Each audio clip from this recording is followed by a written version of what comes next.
വളരെ രസകരമായ ഒരു കഥയുണ്ട്. ഒരിക്കൽ ഒരു ട്രെയിനർ 100ഓളം പേരുള്ള തൻ്റെ സെഷനിൽ ഒരു ഇംപ്രോംപ്റ്റു, അതായത് പെട്ടെന്നുള്ള ഗെയിം കൊടുത്തു. എല്ലാവർക്കും ഓരോ ബലൂൺ കൊടുത്ത ശേഷം അതിൽ തങ്ങളുടെ പേരെഴുതാൻ പറഞ്ഞു. പേരെഴുതിയ ഈ ബലൂണുകളെല്ലാം ഒരു മുറിയിൽ കൂട്ടിയിട്ടു. ശേഷം 5 മിനിറ്റ് കോഫി ബ്രേക്ക് കൊടുത്തു. ബ്രേക്കിന് ശേഷം എല്ലാവരോടും 10 മിനിറ്റിനുള്ളിൽ തങ്ങളുടെ പേരുള്ള ബലൂൺ കണ്ടുപിടിക്കാൻ ആവശ്യപ്പെട്ടു. 100 പേർ തിക്കിത്തിരക്കി ബലൂൺ എടുക്കാൻ നോക്കി.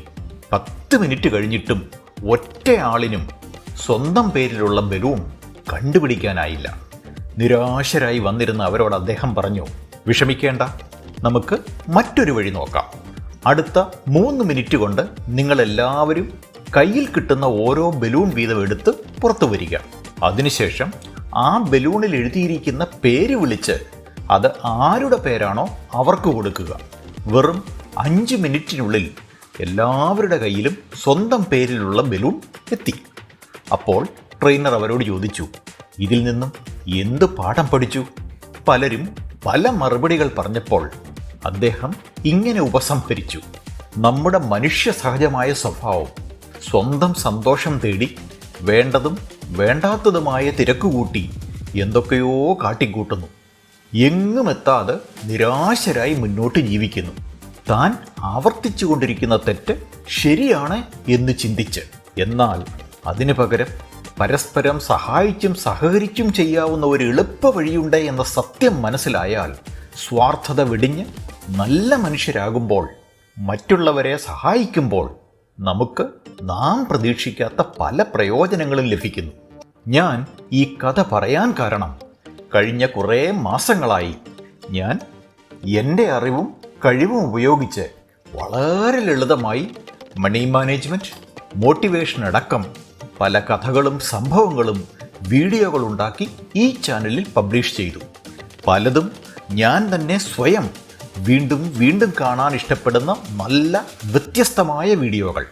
അതിനിടയിൽ ഒരു പടി കൂടി മുന്നോട്ട് പോയി സഹായിക്കാം എന്ന ആഗ്രഹത്തിൽ ഒന്നുമറിയാത്ത നല്ലവരായ സാധാരണ ആളുകളെ ഒരു പ്രത്യേക മേഖലയിൽ കുറച്ച് അടിസ്ഥാന അറിവുകൾ നൽകി ചെറിയ വരുമാനമുണ്ടാക്കി ആത്മവിശ്വാസം വർദ്ധിപ്പിച്ച് കൂടുതൽ വളരാൻ പറ്റിയ ഒരു സാഹചര്യം കൊടുക്കാനുള്ള ആശയവും മനസ്സിൽ കണ്ട് ഒരു തുടക്കം കുറിച്ചു.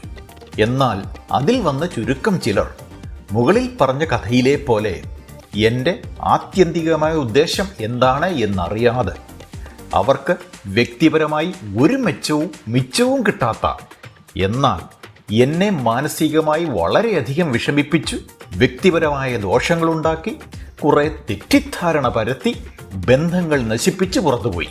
അവരെന്തു നേടി? ഒന്നും നേടിയില്ല. എനിക്കെന്ത് നഷ്ടപ്പെട്ടു? കുറച്ച് സന്തോഷം, സമാധാനം, ഞാൻ വിലമതിച്ച ചില ബന്ധങ്ങൾ. എല്ലാം താൽക്കാലികം മാത്രം. എനിക്കറിയാം, ഇത് ഒരു വലിയ പാഠമാണ്. ഓരോരുത്തരും മറ്റുള്ളവരുടെ നേരെ ഒരു വിരൽ ചൂണ്ടും മുമ്പ് അറിയണം, 3 വിരൽ നമ്മുടെ നേരെയാണ് ചൂണ്ടിയിരിക്കുന്നത്. ആദ്യം സ്വയം അറിയുക, ഞാൻ ആരാണെന്നറിയുക, എൻ്റെ സ്വഭാവത്തിലെ വൈകൃതം അറിയുക. ആ വൈകൃതം മറ്റുള്ളവർക്കുണ്ടാക്കുന്ന വിഷമങ്ങൾ എത്രയാണെന്ന് ചിന്തിക്കാതെ ആരെയും അപമാനിക്കുന്ന, അപഹസിക്കുന്ന, മറ്റുള്ളവരെ സഹായിക്കാനുള്ള ഒരാളിൻ്റെ മനസ്സിനെ അധിക്ഷേപിക്കുന്ന ചില വ്യക്തികൾ സമൂഹത്തിൽ എത്രയോ ഉണ്ടെന്ന് ഈ സംഭവം എനിക്ക് കാണിച്ചു തന്നു. എന്നാൽ രസകരമായ കാര്യം എനിക്ക് കിട്ടിയ പിന്തുണയാണ്.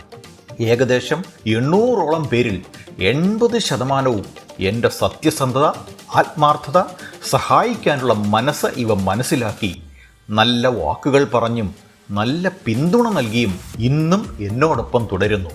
അവർക്ക് അടുത്ത പടിയായി എന്താണ് ഞാൻ മനസ്സിൽ വെച്ചിരിക്കുന്നത് എന്ന് ഇന്നും അവർക്കറിയില്ല. ഞാൻ അത് കുറച്ച് ദിവസം കഴിഞ്ഞ് പറയുമ്പോൾ അവർക്ക് തന്നെ അതിശയമാകും. ഉറപ്പ്, ഈ വിട്ടുപോയവർക്കും ദ്രോഹം ചെയ്തവർക്കും മനസ്സിലാവുന്നുണ്ടോ അവർ കാണുന്നത് മാത്രമല്ല ലോകമെന്ന്? അറിയില്ല. ഇതാണ് മനുഷ്യൻ്റെ സ്വഭാവം. ഇത് മാറ്റാൻ ഈശ്വരന് പോലും സാധിക്കില്ല. ഒരാളെ വിലയിരുത്തുന്നതിന് മുമ്പ് ആ ആളിൻ്റെ ഷൂവിൽ ഒരു നിമിഷം കയറി നിന്ന് ആൾ ചെയ്യുന്നതിൻ്റെ നന്മയും തിന്മയും എന്ത് എന്ന് മനസ്സിലാക്കാൻ ശ്രമിക്കാത്ത മനുഷ്യരെക്കുറിച്ച് എന്തു പറയാൻ? ഈ ലോകം ഒരു മായയാണ് എന്ന് അറിവുള്ളവർ പറഞ്ഞത് എത്ര ശരി അല്ലേ? ഒരു ഈർക്കിലിന് ഒന്നും ചെയ്യാനാവില്ല, ഒരാളെ കുത്തി നോവിക്കാനല്ലാതെ. എന്നാൽ 100 ഈർക്കിൽ ഒരുമിച്ച് ചേർത്ത് ഒരു ചൂലുണ്ടാക്കിയാൽ അതിന് പല മാലിന്യങ്ങളെയും നിമിഷ നേരം കൊണ്ട് തൂത്ത് വൃത്തിയാക്കാൻ സാധിക്കും, ഇല്ലേ? ഐകമത്യം മഹാബലം. പരസ്പരം സഹകരിച്ച് സഹായിച്ച് മുന്നോട്ട് പോയാൽ ഈ ലളിതമായ പഴഞ്ചൊല്ല് എത്ര സത്യമാവും. ഈ മനോഹരമായ പാഠം വീണ്ടും ഓർമ്മിപ്പിച്ച എൻ്റെ സുഹൃത്തുക്കൾക്ക് താങ്ക്സ് എ ലോട്ട്.